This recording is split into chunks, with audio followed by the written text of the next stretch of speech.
Hi, folks. Welcome back.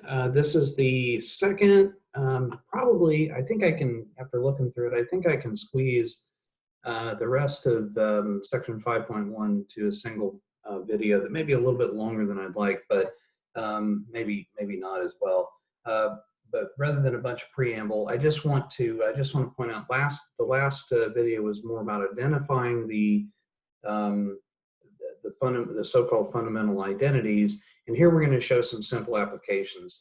The first set of applications are things that you've already done before. You've just done them in different ways. And we're going to try to move into a regime of using fundamental identities really as a way to reinforce them, but by solving a problem that we've already seen before. So without much more, I'm going to shift again back over to my document camera, and we'll start working some of these problems just as soon as I can get us fixed here. Okay, great. So let me make sure I'm in focus here.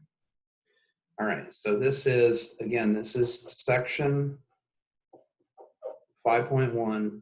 And like I said, I'm gonna keep a running total on all the pages. And even though I'm breaking this up into videos, individual, maybe 2 or 3 videos per section, I'm gonna keep a running total of notes for the entire section. Okay, so here's an example, right? We're going to be using the so-called fundamental IDs. And here's an example of a problem that we might be talking about. So suppose cosine of some angle theta is equal to 1/5, where theta is in quadrant 1. We've seen these kinds of problems before.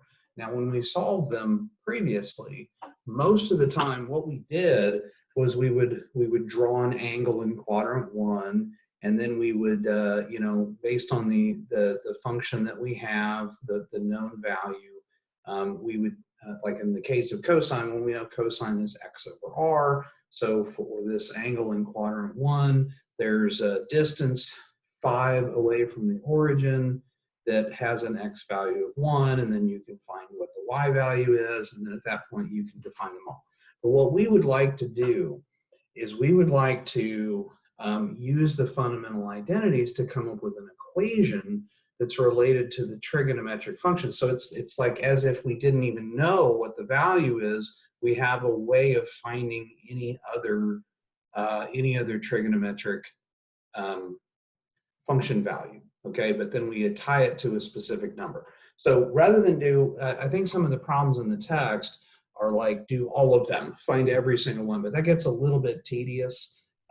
So maybe what I'll do is I'll find a couple. So let's say find, I don't know, let's start out easy here. Let's find, I mean, secant's almost too easy, but I suppose we could do that. Let's find secant of theta, and maybe like a tangent of theta, okay, rather than finding them all. Now secant, really pretty easy, and here's sort of the process. We know that secant of theta by the reciprocal identity is equal to 1 / cosine of theta, okay? And so now we do direct substitution into for the value of cosine to get the value of secant. And so this will be 1/1/5, which happens to be equal to 5.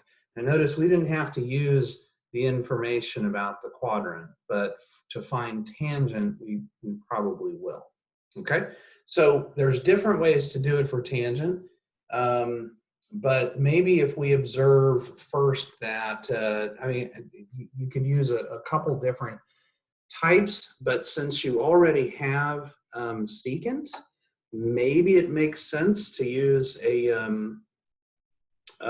Pythagorean identity. If you have secant, you want to find tangent, that's a pretty good way to go. But if you didn't have secant, it may be easier to go this other way. But since we've already developed secant, let's go ahead and do it.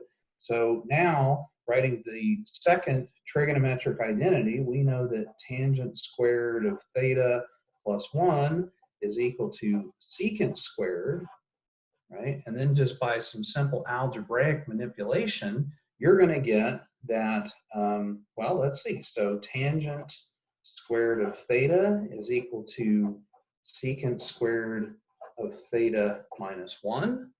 So tangent of theta is equal to plus or minus the square root of secant squared of theta minus 1. And this is kind of the skill we're trying to develop, is to get down to something that looks like this. And then we're going to apply it for a specific angle. Okay? So this is kind of the skill that we're developing that's new, and now substitution. So since we know what secant of theta is, we're just going to plug it in right there. Since we know what quadrant it's in, right, we're going to be able to establish whether it's plus or minus. And a lot of these have a plus or minus, and you've seen this before. So we know because it's quadrant 1, it's positive, and then we'll substitute 5 for secant.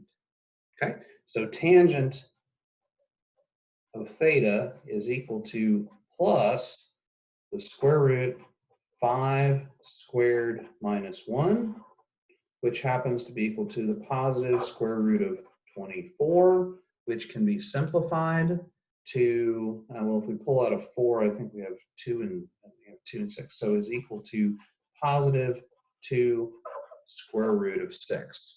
Okay, now if we were asked to do other ones, sometimes you can take some different shortcuts. Maybe you want to start with, generally speaking, if you find sine and cosine, it's pretty fun. It's pretty easy to find the rest of them through some manipulation. Okay, so this is an example of a kind of problem you might see. Let me maybe do one more. So again, this is section 5.1. Now we're on page 4. Let's try a similar problem where we're going to say, okay, let's say, suppose that tangent, let's maybe shift up the argument here a little bit, is equal, tangent of x is equal to 3/4, and sine of x less than 0. Remember, now this is where we have to, between these two pieces of information, we actually find the quadrant, right? It's like this extra little step here. And let's say that we want to find, I don't know, let's say cosine of x and, gosh, should we do cosecant? Cosecant of x, that'll be fine. Okay, don't want to do too many of them because it does start to get sort of overwhelming. Okay, so first, since we don't have the quadrant, let's find the quadrant.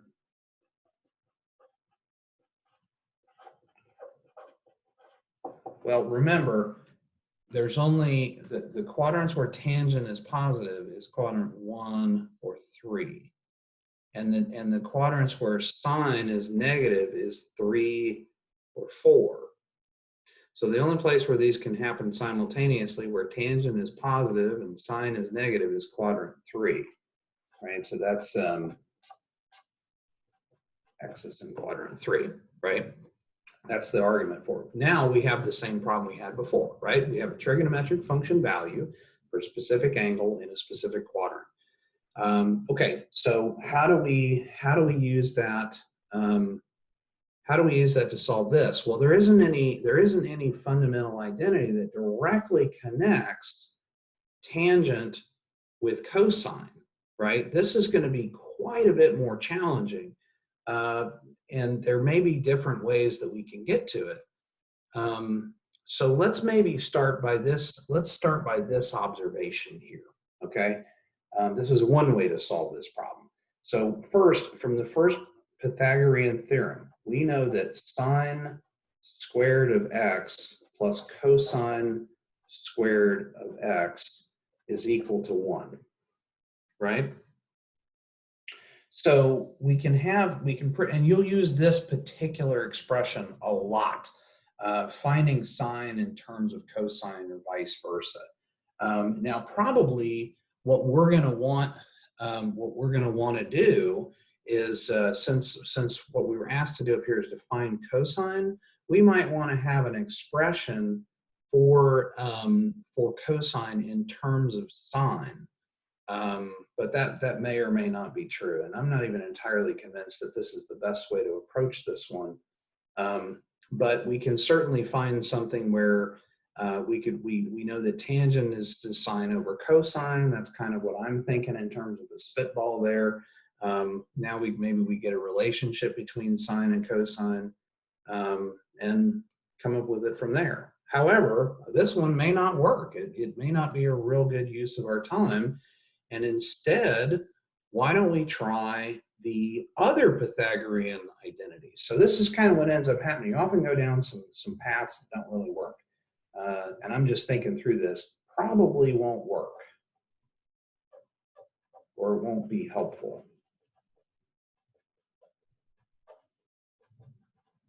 Instead, let's go with the second Pythagorean identity. I think you're going to see why here pretty quickly. So we're having to sort of double them up. Recall that tangent squared of x plus 1 is equal to secant squared of x. And this is kind of my thinking. We're after cosine, right? We're after cosine. But secant happens to be the reciprocal of cosine, right? So now we might be able to get this cosine, an equation that involves tangent maybe on one side and only cosine on another. And that's exactly what ends up happening. So maybe first we solve for secant.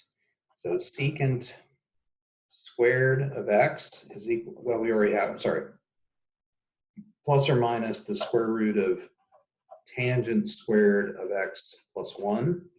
And again, we're going to apply, well, let's melt it down a little bit more. So the left-hand side, secant is actually equal to 1 over cosine of x, still equal to plus or minus square root of tangent squared of x plus 1, okay?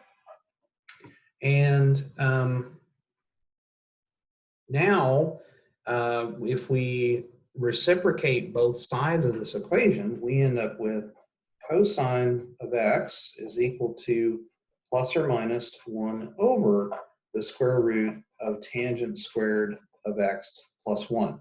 Now, if we were being asked to find, there's some processes we do a little bit later on where we say, okay, so find cosine in terms of tangent. Well, this isn't really, quote, simplified for what we would normally think of as being simplified. But I think it's okay at this point to actually do the substitution, right? Because we're just looking for a number, and we'll simplify it with numbers instead of functions. It's quite a bit easier to do that. So now we have the function we want with an expression that involves something we know. Because the angle's in quadrant 3, cosine is negative in quadrant 3. So we know it's the negative sign.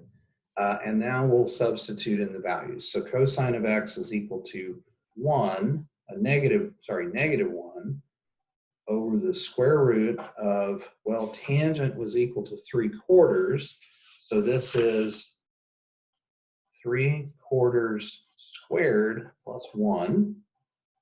Now to simplify this radical a little bit, we end up with negative 1 over the square root of, well, this is 9/16 when we square it plus 16/16, right?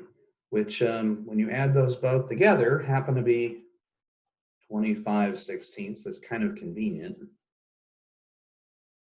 And simplifying that radical, that becomes negative 1 over 5 over 4, which is actually equal to negative 4 over 5. Okay, and so we have cosine is equal to negative 4 over 5. We would have found that much easier if we just drew the angle. Honestly, it's not a time saver to do it this way. It's more of a practice. Okay, so let me shoot back here and further produce the solution for cosecant. So section 5.1, page 5. So as I recall, the important parts were tangent of x equal to 3/4, and we had derived that x is in quadrant 3. Find cosecant of x. Okay, so cosecant of x, here's what I'm thinking in terms of a process, is that we know what tangent is, so we know what cotangent is. And we have an equation ready-made that has a relationship between cosecant and cotangent, right? So that's probably where I'm going to start. I'm going to use the third Pythagorean identity, which says that cosecant squared, or sorry, not, sorry, cotangent squared of x plus 1 is equal to cosecant squared of x, right?